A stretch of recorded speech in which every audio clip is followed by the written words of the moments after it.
Imaginons un instant la scène. On se place au XIIe siècle, au Moyen-Orient. D'accord, le décor est planté. On est dans la peau du commandant suprême de la plus grande armée de la région. On a des dizaines de milliers d'hommes, on est protégé par des remparts infranchissables, une garde personnelle ultra fidèle. Bref, le niveau de sécurité maximum pour l'époque. Exactement, la sécurité absolue. Et pourtant, au petit matin, ce commandant ouvre les yeux, se redresse dans son lit et il trouve un poignard. Un poignard. Ouais, un poignard glissé juste sous son oreiller. Pas une goutte de sang. Pas une seule trace d'effraction. La porte est toujours verrouillée. Ah ouais, c'est une scène qui fige le sang quand on y pense. Totalement. C'est juste une lame froide et un message silencieux qui dit en gros que toutes ces armées, tous ces murs immenses, ça ne sert rigoureusement à rien. Leur signature, en fait. C'est ça. C'était la carte de visite d'une organisation qui a littéralement donné son nom à l'acte du meurtre politique ciblé. On part d'une secte qui a compris bien avant tout le monde que la terreur psychologique, c'est une arme infiniment plus destructrice qu'une armée en marche. Et c'est de là que vient le mot même d'assassin, d'ailleurs. Tout à fait. Bon, décortiquons un peu tout ça. Pour notre analyse d'aujourd'hui, on s'appuie sur des documents historiques assez fascinants et notamment les recherches exhaustives de Joseph von Hammer-Purstall. Oui, son ouvrage classique est une référence. Il a compilé toutes les chroniques orientales de l'époque pour vraiment retracer la trajectoire de cette organisation secrète. Voilà. Et l'objectif de notre plongée dans ces textes, ce n'est pas de faire un simple cours d'histoire militaire, loin de là. Non, ça serait passé à côté du vrai sujet. Exactement. Il s'agit vraiment de comprendre l'ingénierie psychologique derrière cette secte. Comment est-ce qu'ils ont pu institutionnaliser la terreur à ce point et pirater l'esprit humain pour créer de véritables armes vivantes. C'est le mot juste, oui. Des armes vivantes. Et pour quiconque s'intéresse à la manière dont l'information, le culte du secret et le fanatisme peuvent faire trembler les structures de pouvoir les plus solides, cette histoire est d'une pertinence absolue. Carrément. Mais pour comprendre la fabrication de ces tueurs fanatiques, il faut d'abord regarder le terreau géopolitique et théologique qui les a vus naître. Le contexte de l'époque, quoi. C'est ça. On est au XIe et XIIe siècle. Et le monde musulman est traversé par une fracture profonde. C'est le grand schisme entre les sunnites et les chiites. Qui est toujours une réalité historique majeure aujourd'hui, d'ailleurs. Exactement. Au cœur de ce conflit, on trouve la question fondamentale de la succession légitime du prophète. Et au sein même de la branche chiite, il y a un mouvement très spécifique qui commence à prendre forme, les Ismaéliens. Qu'on appelle aussi les septimains, c'est bien ça. Oui, voilà, les septimains, tout simplement parce qu'ils reconnaissent une lignée ininterrompue de 7 imams. D'accord.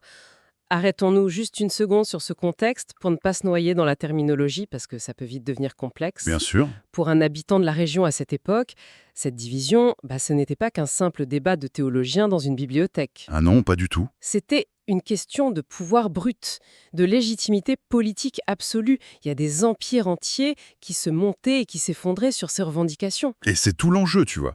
La situation bascule véritablement avec l'avènement de la dynastie des Fatimides qui réussit à s'emparer de l'Égypte. Ah, les Fatimides. Ouais. Et eux, ils ne se contentent pas de lever des impôts et de construire des beaux palais. Ils fondent au Caire une institution redoutable qu'ils appellent la Maison de la Sagesse. Ça sonne très académique, dit comme ça. Ça en a tout l'air.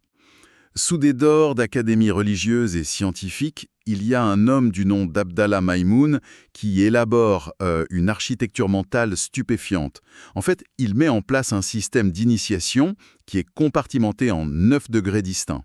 9 degrés. C'est là que la manipulation devient vraiment systémique. En fait, on ne recrute pas simplement des croyants, on les formate de A à Z. C'est exactement ça. Le processus était d'une perversité psychologique assez fascinante.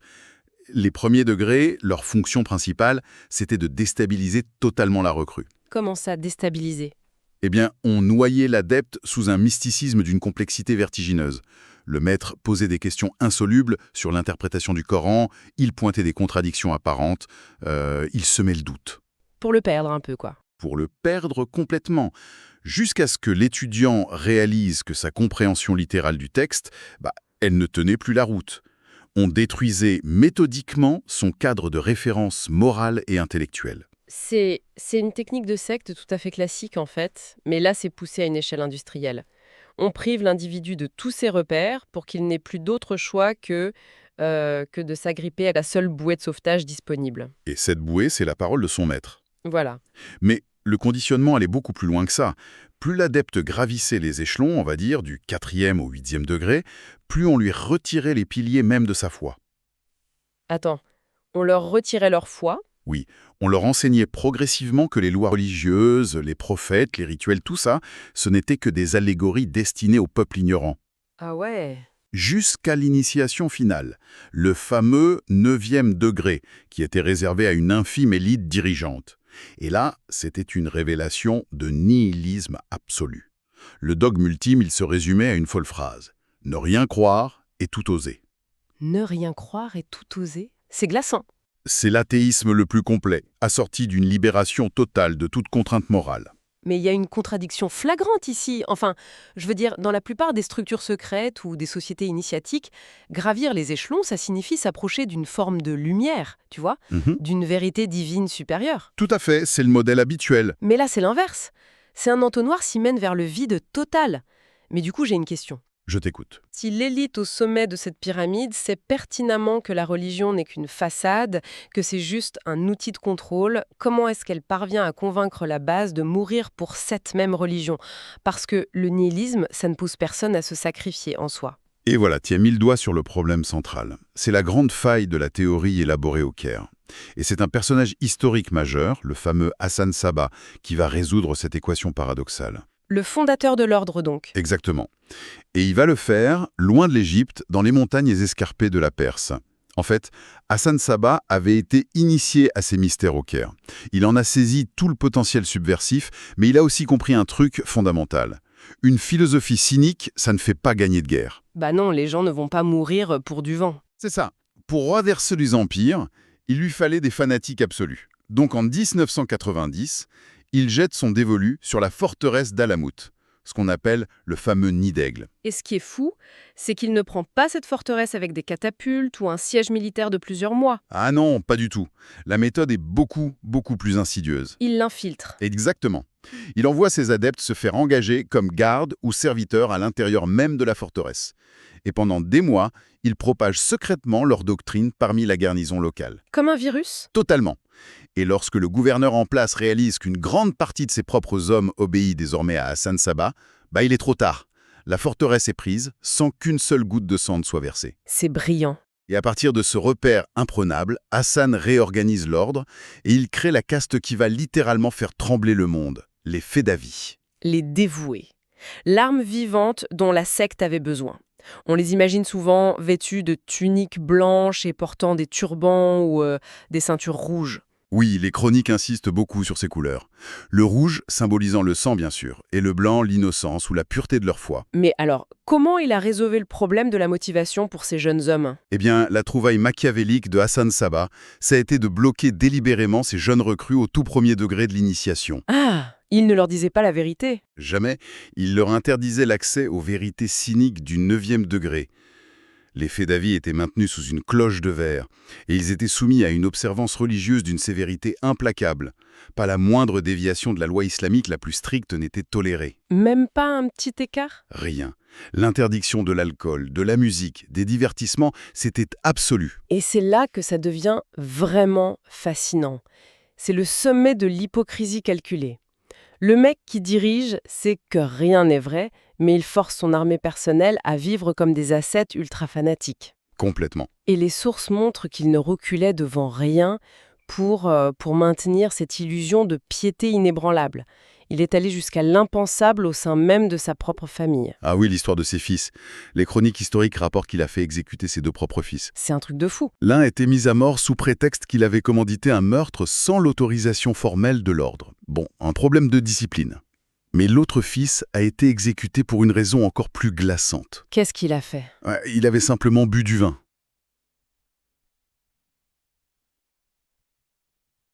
Non mais attends. Sacrifier sa propre lignée, ses propres enfants, pour un dogme auquel on ne croit même pas soi-même, ce n'est pas un acte de foi, c'est un acte de communication politique d'une froideur terrifiante. Et ça a marché. Le message envoyé aux Fédavis est limpide. Si le grand maître est prêt à trancher la tête de son propre sang pour une infraction aux règles, aucune défaillance, aucune faiblesse ne sera pardonnée à un simple soldat. L'emprise mentale devient totale et l'échappatoire est juste impossible. C'est ça. Le résultat, c'est une discipline de fer. Alamut devient une véritable usine à produire des instruments aveugles. Mais bon, une fois cette troupe d'élite formée, le défi devient géopolitique. Bien sûr, il faut s'en servir de cette armée. Voilà. Face à eux, tu avais les Seljoukides, par exemple, qui dominaient un empire colossal à cette époque. C'était l'équivalent de l'Empire romain à son apogée.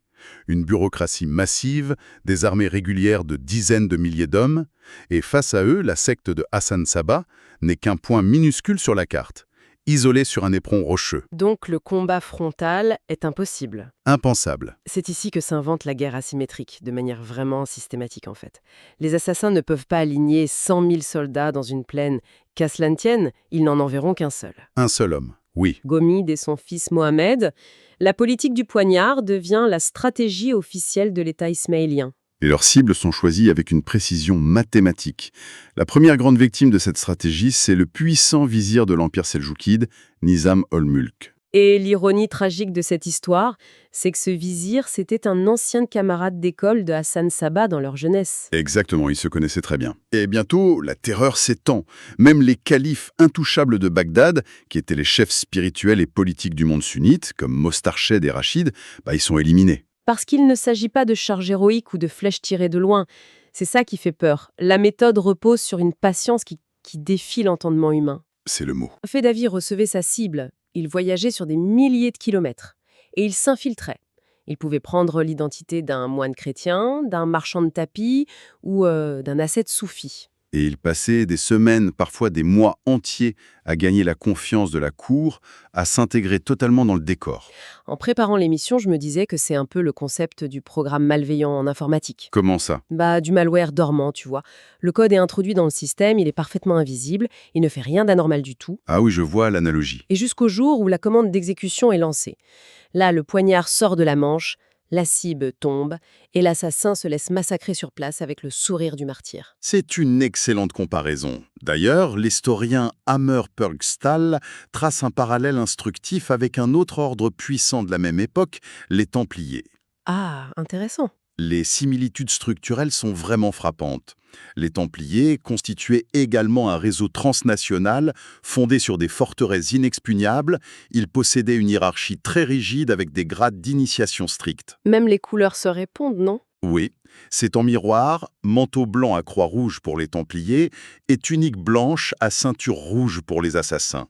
C'est fou cette symétrie. Dans les deux cas, la ferveur religieuse servait de ciment pour les troupes de base, tandis que les sommets de la hiérarchie s'impliquaient dans une diplomatie secrète et très pragmatique. Cependant, les assassins maîtrisaient un art subtil que la simple violence ne permet pas d'atteindre, la coercition par la menace non exécutée. L'art de faire peur sans tuer.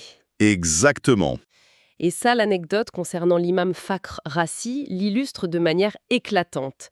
On a là un savant sunnite immensément respecté, un grand intellectuel influent, dont les prêches enflammées qualifient publiquement la secte d'Alamut d'hérésie absolue. Oui, il les traite d'impies à abattre. Et ces paroles ont un poids politique considérable, donc c'est une cible de choix. Mais face à cette menace rhétorique, Alamut ne le fait pas tuer immédiatement. Le grand maître dépêche un de ses agents qui s'inscrit simplement comme étudiant auprès de l'imam. L'infiltration classique. Voilà. Pendant plusieurs mois, l'assassin assiste aux cours, il se montre super assidu, il gagne vraiment l'estime du savant. Puis un jour, où il se retrouve seul, l'étudiant modèle plaque l'imam au sol, dégaine un poignard et l'appuie directement sur sa poitrine. J'imagine la terreur du gars. L'imam s'attend à mourir dans la seconde, mais la lame s'arrête. L'agent lui transmet alors le message du grand maître, il lui offre un choix très simple. Lequel? Soit c'est 7 lames dans le cœur, s'il continue ses prêches hostiles, soit c'est une pension de plusieurs milliers de pièces d'or versées annuellement, s'il accepte de garder le silence. L'acier ou l'or? La mort brutale ou la compromission bien confortable? Et l'imam, ce grand pourfendeur d'hérésie, il choisit l'or. Évidemment. Les sources racontent que lorsque ses disciples, tout étonnés de son soudain mutisme sur le sujet de la secte, lui ont demandé pourquoi il ne les critiquait plus, l'imam a répondu sans ciller que les arguments des Ismaéliens étaient devenus à la fois trop tranchants et trop lourd à réfuter. C'est d'un cynisme merveilleux. C'est l'illustration par excellence que chaque conviction a un point de rupture. Cette économie de la peur et de la corruption, ça permettait à la secte de contrôler des vizirs, des généraux et des théologiens, à distance, sans avoir à lever la moindre armée. C'est de la domination pure. Mais bon, cette puissance redoutable, elle reposait sur un équilibre extrêmement instable, tu t'en doutes. Le socle de tout l'édifice, ça restait le secret absolu entourant la fameuse doctrine du 9e degré. Tant que les soldats de base croyaient en l'illusion religieuse, la machine fonctionnait. Mais tout s'écroule, Cécile découvre la supercherie. Et c'est là qu'intervient l'erreur fatale. L'erreur de vouloir briser ce secret. Donc l'effondrement de l'ordre en Perse, ça ne vient pas d'une armée ennemie qui réussit enfin à percer les murailles d'Alamout? Pas du tout. Ça vient de l'antérieur. Ça vient de l'orgueil démesuré d'un seul homme, Hassan II, l'un des successeurs de la dynastie de l'ordre. Qu'est-ce qu'il a fait? Il a commis l'irréparable le 17e jour du mois de Ramadan. Dans un geste d'arrogance hyper théâtral, il rassemble tous les fidèles sur la place d'armes de la forteresse. Il fait dresser une immense chaire, flanquée de 4 bannières massives aux couleurs vives, blanc, rouge, jaune et vert. Grosse mise en scène. Et du haut de cette tribune, il ne se contente plus de parler au nom de l'imam caché, comme le faisaient ses prédécesseurs. Non, il se proclame l'imam en personne. Rien que ça. Et il abat la carte finale. Il annonce publiquement le jour de la résurrection spirituelle, ce qui signifie, dans son jargon, l'abolition immédiate et définitive de la loi religieuse. Il lâche la bombe. La doctrine secrète du sommet est jetée en pâture à la base. C'est ça. Il ordonne formellement à ses soldats de rompre le jeûne du Ramadan sur le champ, d'apporter le vent, de jouer de la musique et d'embrasser la liberté absolue. Le fameux « rien n'est vrai, tout est permis », ce n'est plus un murmure dans une salle d'initiation obscure, c'est crier sur la place publique. Le parallèle qui s'impose tout de suite, c'est celui d'un grand illusionniste en plein milieu d'un tour de magie incroyablement dangereux. Et soudain, il décide d'allumer tous les projecteurs de la salle et d'expliquer au public le mécanisme des trappes et des miroirs. C'est une très belle image. Mais la réaction immédiate du public, ce n'est pas l'admiration. C'est la fin du spectacle. La magie n'opère plus. Hassan II pensait qu'en libérant ces hommes des chaînes de la religion, il serait adoré comme une divinité. Mais ces chaînes, c'était la seule chose qui maintenait la cohésion de l'arme qu'ils avaient forgée. Ben oui, en retirant la peur du péché et la rigueur morale, il a instantanément détruit l'utilité même du fait d'avis. Pourquoi obéir aveuglément à un ordre suicidaire si l'au-delà n'existe pas et si tout est permis sur Terre? La sanction ne s'est pas fait attendre. Dans le monde musulman environnant, la nouvelle de cette proclamation se répand comme une traînée de poudre. La secte perd sa précieuse couverture de musulmans rigoristes. Ils reçoivent le surnom infamant de moulaïd. Les hérétiques, c'est ça. Voilà, les hérétiques, les impies. Et cela légitime des persécutions et des massacres à grande échelle contre les communautés ismaéliennes partout au Moyen-Orient. À l'intérieur même d'Alamout, c'est l'effondrement social total. La discipline de fer cède la place à la débauche et à l'anarchie. Et pour Hassan II, ça se termine comment?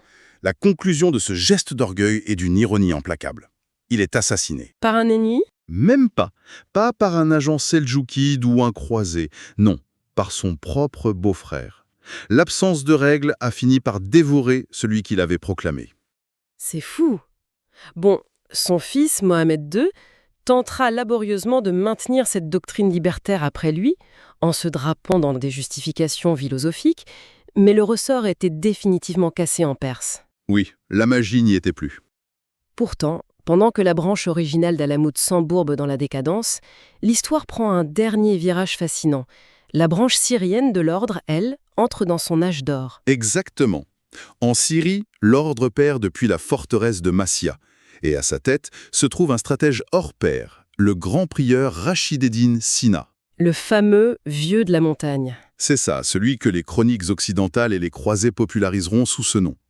Sinan va devoir affronter la plus grande menace existentielle de l'ordre, Saladin. Le légendaire Saladin. Lui-même. Saladin a non seulement reconquis de vastes territoires sur les croisés, mais il a surtout renversé le califat fatimide d'Égypte. En effaçant la source historique de la légitimité ismaélienne, Saladin devient l'ennemi naturel et prioritaire de la secte. Le choc entre ces deux géants était inévitable en fait. Et Sinance déploie tout l'arsenal psychologique et militaire de l'ordre contre lui. Et comment? Saladin fait face à une campagne de terreur systématique. Les faits d'avis s'infiltrent au plus près de sa garde rapprochée. Pendant le siège d'Alep, des assassins parviennent à l'attaquer jusque dans sa tente, et ils le blessent même gravement à la tête. C'est passé près. Très près. L'ordre utilise également des technologies terrifiantes pour l'époque, notamment le naphte. C'est une substance hautement inflammable, l'ancêtre du feu grégoire, qui était projetée dans les rues pour créer des brasiers impossibles à éteindre avec de l'eau. L'enfer sur Terre. Du coup, Saladin, le général victorieux, qui ne craint aucune armée en champ clos, il se retrouve plongé dans une paranoïa absolue. La terreur finit par dicter l'architecture même de sa vie quotidienne. Les sources indiquent que Saladin, incapable de faire confiance à ses propres soldats, ce qu'on peut comprendre, en vient à dormir dans une tour de bois construite spécialement pour lui, isolée au centre de son camp militaire. Et le sol autour était saupoudré de chaux pour repérer la moindre empreinte nocturne. C'est incroyable, l'homme le plus puissant du monde vit dans la peur du nombre. Et c'est précisément le moment où le vieux de la montagne remporte sa plus brillante victoire stratégique. Il le tue. Non. Il laisse couler la peur, il la laisse infuser, puis il négocie. Saladin, épuisé nerveusement, finit par accepter un traité de paix avec la secte. L'ordre de Massia s'assure ainsi des années de survie en Syrie. C'est un coup de maître. Le message de Sinan est percutant. Assassiner Saladin aurait provoqué la colère de tout le monde sunnite, ce qui aurait déclenché des représailles massives balayant leur forteresse syrienne. En l'épargnant, tout en lui prouvant qu'il pouvait être atteint à tout moment, Sinan fait du plus grand souverain de l'époque son obligé. Alors, qu'est-ce que tout cela signifie au fond? Ça nous montre que la cible qu'on décide d'épargner devient parfois un outil politique bien plus puissant que le martyr qu'on exécute. L'histoire de cette secte, c'est vraiment une démonstration chirurgicale des failles de l'esprit humain et des structures de pouvoir. Tout à fait. De l'élaboration intellectuelle complexe dans les loges du Caire à la militarisation cynique dans les rochers de Perse, jusqu'à l'effondrement causé par l'incapacité d'un chef à garder le secret qui fondait son emprise. L'utilisation du mysticisme, la destruction des certitudes par degrés, l'isolement des soldats et finalement l'arme absolue de l'incertitude et de la menace invisible. Quand on prend du recul, on voit que les empires bâtis sur des armées de centaines de milliers d'hommes ont finalement tous disparu, mais la mécanique d'endoctrinement psychologique mise en place par cette organisation, elle, n'a rien perdu de sa pertinence. C'est intemporel. Le principe d'enfermer un groupe dans une réalité alternative, de contrôler strictement l'accès à l'information et d'utiliser une doctrine pour désinhiber complètement la morale, ça reste un cas d'étude fondamental sur la manipulation. Et ce qui amène inévitablement à observer notre propre époque parce que les parallèles sont troublants. Bien sûr, nous n'avons plus de forteresses inaccessibles dans les montagnes, ni de parchemins secrets transmis dans des loges souterraines. Le matériel a changé, oui. Mais aujourd'hui, l'architecture d'information se compte en algorithmes, en silos numériques, en bulles de filtre qui isolent des communautés entières dans des réalités parallèles. Où on dicte ce qui est vrai et ce qui est faux. Exactement. Si une poignée de stratèges du XIIe siècle a pu faire trembler des empires simplement en maîtrisant l'art de cacher la vérité et de compartimenter la croyance, il est plus que légitime de se demander à quel point nos propres perceptions sont protégées. Les mécanismes de manipulation invisibles, conçus pour contourner notre esprit critique et forger nos certitudes, ils ne se cachent plus dans l'ombre d'un poignard. Ils se trouvent peut-être, simplement, et de manière bien plus insidieuse, dans la lumière des écrans que nous consultons chaque jour.